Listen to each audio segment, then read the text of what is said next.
Pourquoi on déteste le cheveu crépus?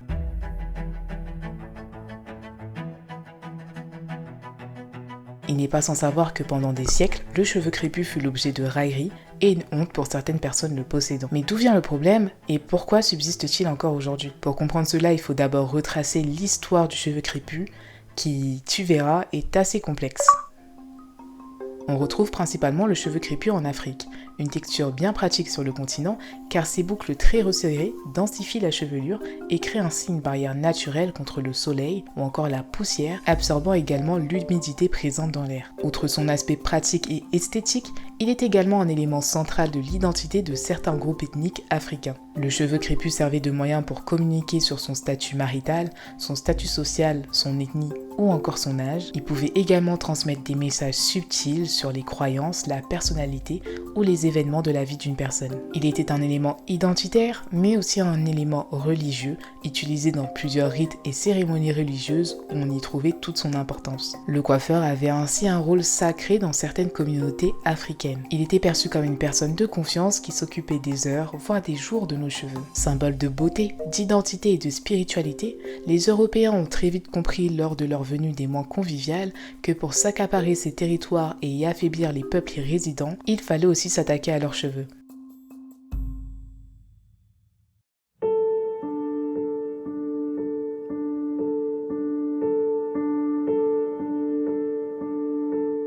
Lors de la traite négrière, le rasage des cheveux des esclaves était systématique. C'était ainsi un moyen de les dépouiller de leur identité, de les déshumaniser et de les soumettre. De plus, les colons, porteurs de standards de beauté eurocentrés, ont perçu les esclaves comme des êtres sauvages, inférieurs, sales, souvent comparés à des animaux, et les cheveux crépus étaient utilisés pour renforcer cette image dégradante. Cette déshumanisation constante et les conditions extrêmes dans lesquelles les esclaves devaient travailler poussa certains d'entre eux à haïr leurs propres cheveux. Plus on a des traits nous rappelant nos origines africaines, plus on sera déshumanisé, mal perçu, considéré comme sauvage, plus on aura des tâches pénibles, voire mortelles. Alors pour survivre, plusieurs n'ont pas hésité à utiliser des techniques extrêmes pour dénaturer leurs cheveux, comme de l'huile chaude, des couteaux ou encore des produits chimiques décapant leur peau. Mais bien avant tout ça, les conditions inhumaines dans lesquelles ces personnes travaillaient ne leur permettaient pas de prendre soin de leurs cheveux, quand bien même ils le voudraient, balayant ainsi des années de savoir et de techniques pour entretenir le cheveu crépus. Bon, je suis sûre que tu as déjà entendu parler de cette partie de l'histoire. Mais ce qu'on oublie de dire, c'est que la dévalorisation du cheveu crépus n'a pas seulement impacté les Africains mis en esclavage de l'autre côté de l'Atlantique, mais également ceux présents sur le continent africain. Car en parallèle de la traite négrière, plusieurs régions et royaumes d'Afrique furent colonisés par les Européens. Et afin d'affirmer leur supériorité, les Européens n'ont pas hésité à utiliser des processus de déconstruction de l'identité. Et ces processus passent par l'effacement de l'histoire, l'effacement des valeurs et des traditions des peuples colonisés, mais également par la dévalorisation de leur physique, et cela comprend bien évidemment leurs cheveux. Ainsi, le dénigrement du cheveu crépus a été renforcé dans les territoires colonisés.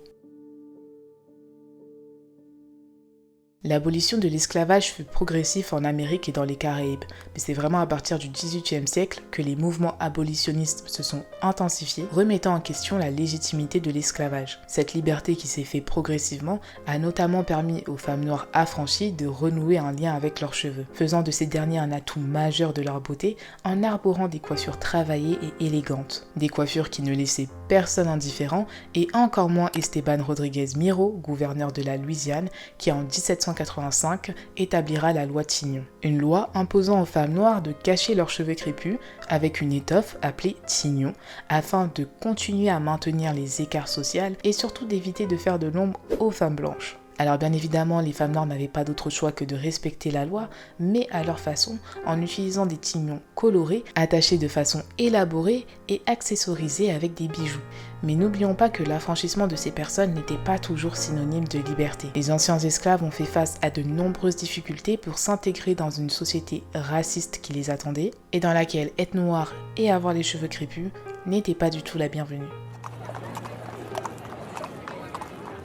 La fin de l'esclavage ne fut pas facile pour toutes les personnes noires. Là où en étant esclave, tu bénéficiais entre grands guillemets d'un endroit où dormir, de quoi à peine te nourrir et de vêtements indécents, une fois libre, tu n'as plus rien. Tu n'as pas un sou sur toi et aucune maison qui t'attend vers laquelle tu peux rentrer. Par contrainte, plusieurs restèrent donc sous la tutelle de leur maître, notamment les personnes âgées ou encore les femmes enceintes, mais une grande majorité ont saisi l'occasion de partir, bien évidemment. Comme dit, l'abolition de l'esclavage fut progressif.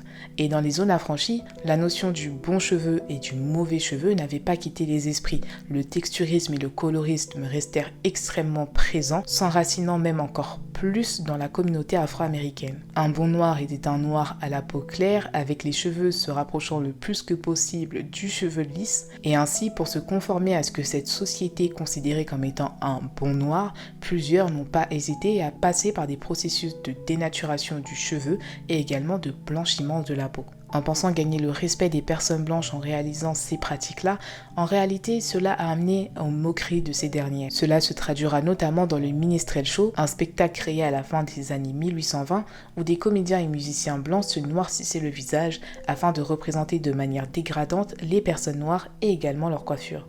Ce spectacle a malheureusement connu un énorme succès avec des personnages vedettes comme Jim Crow.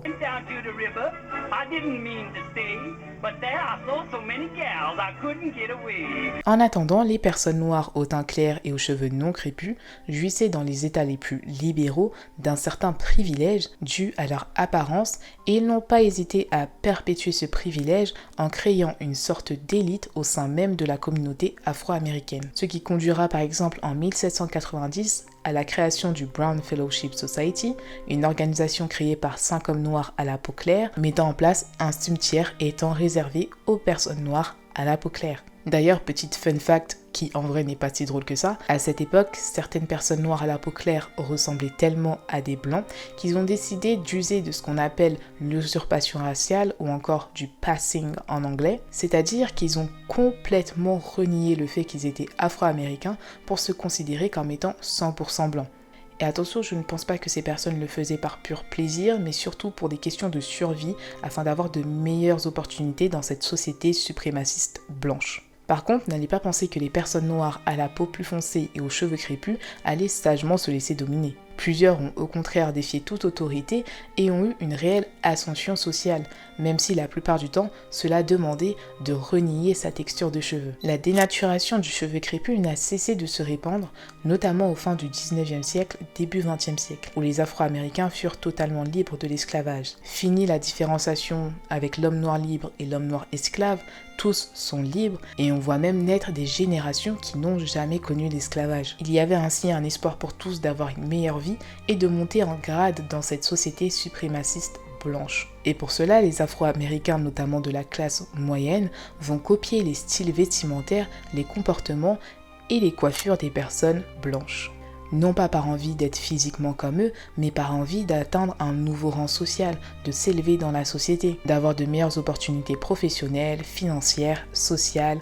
Je te fais pas le schéma. En 1909, un inventeur du nom de Garrett Augustus Morgan, qui a d'ailleurs inventé l'ancêtre du masque à gaz et du feu rouge, va commercialiser ce qu'on considère comme étant le premier défrisant chimique de l'histoire. Lui, comme plusieurs autres précurseurs de leur temps, vont créer une véritable industrie autour du cheveu crépus, alors certes avec des défrisants, des peins chauffants et surtout dans un objectif de dénaturer le cheveu crépus, mais également avec des sérums pour la pousse, des crèmes coiffantes, reboostant aussi au sein de la communauté afro-américaine l'envie de prendre soin de ses cheveux. Et au final, même dans ce processus de dénaturation du cheveu crépus, les hommes et femmes noirs n'ont pas perdu leur créativité quant aux coiffures qu'ils venaient réaliser. La coiffure restait une chose sacrée pour laquelle on consacrait du temps et de l'argent, d'où le boom des salons de coiffure afro-américains lors de la grande migration de 1914 à 1920. Le cheveu va ainsi faire partie de ce qui va permettre de renforcer l'économie et la communauté afro-américaine. Parce que forcément, vu les heures passées chaque semaine chez le coiffeur, tu finances le dernier, tu finances le salon de coiffure, tu finances les produits capillaires qu'on va appliquer sur tes cheveux, tu crées un lien avec les personnes fréquentant le même salon de coiffure que toi, vous parlez des problématiques raciales et sociales auxquelles vous êtes confrontés chaque jour, et tout cela, ça crée des liens très forts au sein de la communauté afro-américaine. On a une génération d'Afro-Américains qui se lève, prêts à revendiquer publiquement sa valeur. On parlera d'ailleurs de New Negro Negro, un terme qui a énormément été popularisé dans les années 1919 et 1925, notamment à Harlem. L'écrivain Alain Locke publiera un article en 1925 dans lequel il définira le New Negro comme étant l'augure d'une nouvelle démocratie dans la culture américaine.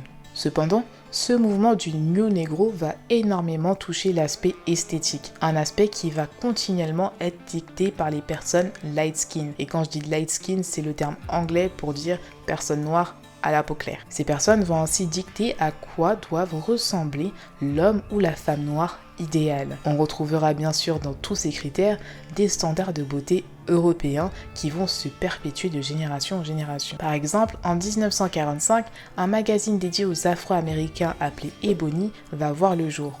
Et ce dernier va jouer un rôle important dans la diffusion des standards de beauté à atteindre en tant que personne noire. Pour les femmes par exemple, je pense que vous l'avez remarqué, à ses débuts, le magazine n'affichait que des femmes noires à la peau claire et aux cheveux non crépus dans ses unes. À côté de ça, la classe moyenne afro-américaine va devenir de plus en plus importante et l'augmentation du pouvoir d'achat va permettre l'expansion d'une véritable industrie cosmétique où les marques black-owned mais également blanches vont se concurrencer afin d'aider la communauté afro-américaine à atteindre les standards de beauté du New Negro. On verra ainsi la popularisation des perruques qui deviennent accessibles au grand public, là où elles étaient avant réservées à une élite, mais également la commercialisation en masse des défrisants, des pommades, des crèmes pour blanchir la peau.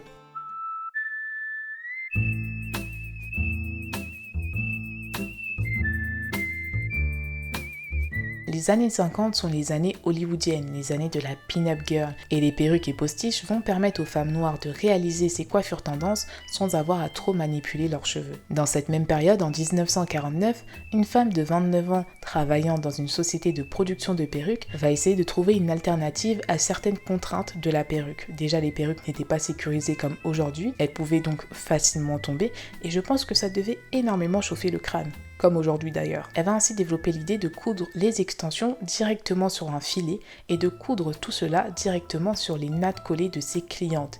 Elle s'appelle Christina Jenkins et tu l'auras compris, la nana a inventé le tissage, du moins aux États-Unis. Elle va déposer un brevet sur sa technique en 1951 et parcourir les États-Unis mais également l'Europe pour apprendre sa technique à toutes les coiffeuses. Et bien sûr, elle récupérait une part de l'argent de toutes les coiffeuses réalisant sa technique.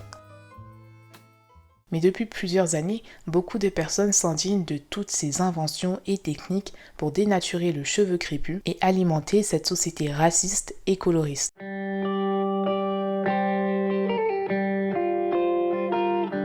Dans le même élan que les mouvements de droits civiques et du mouvement Black Power des années 60, le cheveu crépus retrouve peu à peu sa gloire passée. Fini l'imposition des standards de beauté caucasiens, je suis noire et je suis belle et cela vaut aussi pour mes cheveux. Le cheveu afro est donc devenu un symbole de revendication, de fierté, porteur d'un message d'émancipation et porté par plusieurs figures inspirantes. Alors ne pensez pas que ce changement a été accepté sans résistance, bien au contraire. Avoir un afro était interdit dans plusieurs secteurs professionnels et également dans certaines écoles. Mais l'afro quitta rapidement la sphère politique pour aller vers la sphère esthétique. Il fut rapidement perçu comme un symbole de beauté, devenant une véritable tendance dans les années 70, où ce dernier fut porté par des figures de la féminité et de la masculinité, dans des films avec notamment Pam Grier ou Tim Brown, mais également dans le monde musical avec l'émission Soul Train où les participants se déhanchaient avec leur merveilleux afro. C'était aussi la période des Jackson 5, de Marvin Gaye, de Jimi Hendrix, en tout cas la fin de Jimi Hendrix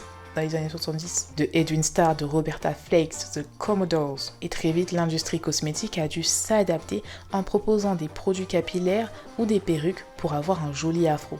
Et attention, le but était uniquement d'avoir un joli afro et pas de prendre soin des cheveux crépus. On retrouvait d'ailleurs des marques te promettant d'avoir un très bel afro dans lesquels les produits contenaient des défrisants. Défrisants étant censés te donner plus de volume pour ton afro. Allez chercher la logique. She is black essence. And her beautiful natural hair is her crowning glory. Les moments de gloire de l'afro vont amener à une banalisation de l'afro. Ok, c'était très joli, mais passons à une autre tendance en fait. Bon, déjà, les standards de beauté sont toujours au profit du cheveu lisse et depuis peu du cheveu bouclé et volumineux. Vive le texturisme. Des tendances qui ont été accentuées par l'industrie du cosmétique, notamment avec la création en 1971 de la marque Dark & Lovely, mais également avec la popularisation du Jerry Curl, ces techniques pour avoir des boucles toujours plus définie, mais on voit également de plus en plus les dreadlocks qui, depuis les années 1960, n'ont cessé de se populariser dans le pays américain, notamment grâce au mouvement Rastafari et au chanteur Bob Marley. Les dreadlocks seront malheureusement très vite stéréotypés, mis de côté, étant vus comme une coiffure non professionnelle, une coiffure de bohème et très vite reliée au mouvement Move. Dans cette diversification des coiffures et cette demande accrue de produits et d'accessoires capillaires, les grosses compagnies qui étaient pour la plupart du temps tenues par des personnes blanches ont très vite compris qu'ils ne pouvaient pas laisser le terrain à des marques tenues par des noirs. Et pour te dire à quel point elle était forte, le directeur de Revlon en 1989 déclara au journal Newsweek: dans les années qui suivront, les business tenus par des personnes noires disparaîtront. Elles seront vendues à des personnes blanches. Des propos choquants aujourd'hui, mais qui à l'époque n'étaient pas tellement faux. Mais avant d'en parler, allons dans les années 90.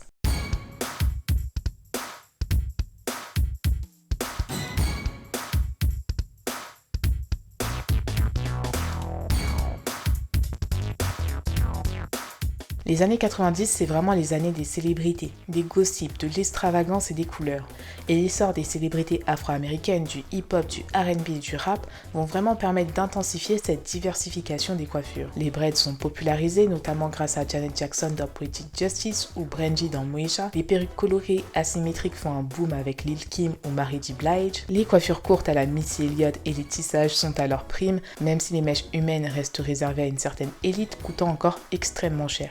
Mais c'est également l'année où des marques phares tenues par des noirs furent rachetées par des groupes tenus par des blancs, comme la marque mère Johnson Project Co, tenant Ultra Sheen and Gentle Treatment, rachetée par Evax Corp, ou encore Soft Sheen, racheté par L'Oréal en 1998. Mais fin des années 90, début 2000, je pense que c'est vraiment le moment où le défrisage est à son prime. Il y a eu une sorte de régression, que ce soit aux États-Unis, mais également en France et en Afrique, qui est due par cette pression constante qui est exercée sur le cheveu crépus, que ce soit par les communautés blanches, mais surtout par la communauté afro-américaine elle-même. Au sein même d'une famille, tu pouvais avoir la pression de ta mère qui te critiquait parce que tu laissais tes cheveux au naturel au lieu de faire un défrisage. Puis au final, on attribuait la beauté aux femmes noires qui avaient les cheveux lisses. Les femmes noires aux cheveux crépus, c'était les femmes noires littéraires, révolutionnaires, qui étaient certes inspirantes, mais qui n'étaient pas des références de beauté à l'époque. Et d'ailleurs, dis-moi en commentaire si toi aussi tu fais partie de ces personnes qui, dans les années fin 1990, début 2000, se sont défrisées les cheveux. Mais au bout d'un moment, il y a quand même eu cette lassitude autour du cheveu qui s'est lentement installée. On a pu réexpérimenter les dégâts physiques et psychologiques du défrisage, du « il faut que je cache à tout prix ma texture de cheveux », et on est finalement saoulé d'avoir à constamment passer par des procédés chimiques et douloureux pour convenir aux standards de la société. On est aussi dans une période de l'expansion des blogs et des réseaux sociaux qui ont permis de regrouper toutes ces personnes qui en avaient marre de dénaturer leurs cheveux. C'est comme ça qu'a vu le jour le mouvement Nappy. Nappy qui veut dire Natural Happy. Contente au naturel. T'as capté. Ce fut un grand retour au naturel avec la multiplication des blogs, l'apparition des cheveux crépus dans les médias et surtout une apparition du cheveu crépus, on le considérait comme étant beau. On a aussi une sorte de révolution dans l'industrie capillaire avec des produits étant censés prendre soin du cheveu afro, non pas fait pour le dénaturer. Enfin, ce mouvement fut tellement un succès que la vente de défrisants à des professionnels et des salons de coiffure ont chuté de 41 millions de dollars entre 2011 et 2021. Et depuis, ce mouvement n'a cessé d'attirer de nouvelles personnes. Cependant, les mauvaises habitudes ne sont jamais très longues. La communauté aux cheveux crépus va faire face à des problèmes inattendus ou presque. Et je te raconte tout ça dans la deuxième partie. En tout cas, j'espère vraiment que cette vidéo t'a plu. Merci Seigneur de m'avoir permis de finir cette vidéo. Dites-vous que c'est la deuxième fois que je la filme parce que la première fois, j'étais floue pendant toute la vidéo et je m'étais pas rendu compte parce que je suis myope. Et aussi, je tenais à m'excuser parce que je sais que dans ma précédente vidéo, le son n'était pas incroyable, surtout vers la fin. J'ai eu quelques soucis avec la petite nana qui se trouve ici, mais normalement, là, ça va le faire. J'ai pu comprendre c'était quoi son souci. Et voilà, si cette vidéo t'a plu, n'hésite pas à la liker, à la commenter. Je te fais de gros bisous, que Dieu te bénisse et passe une agréable journée. Tchuss. Et oui, j'ai pas dit mais la partie 2 elle va pas sortir maintenant. Genre vraiment, l'attends pas maintenant. Attends-la genre fin octobre, début novembre. Parce qu'il y a une autre vidéo très importante que je dois sortir avant et le timing est serré. Tchuss.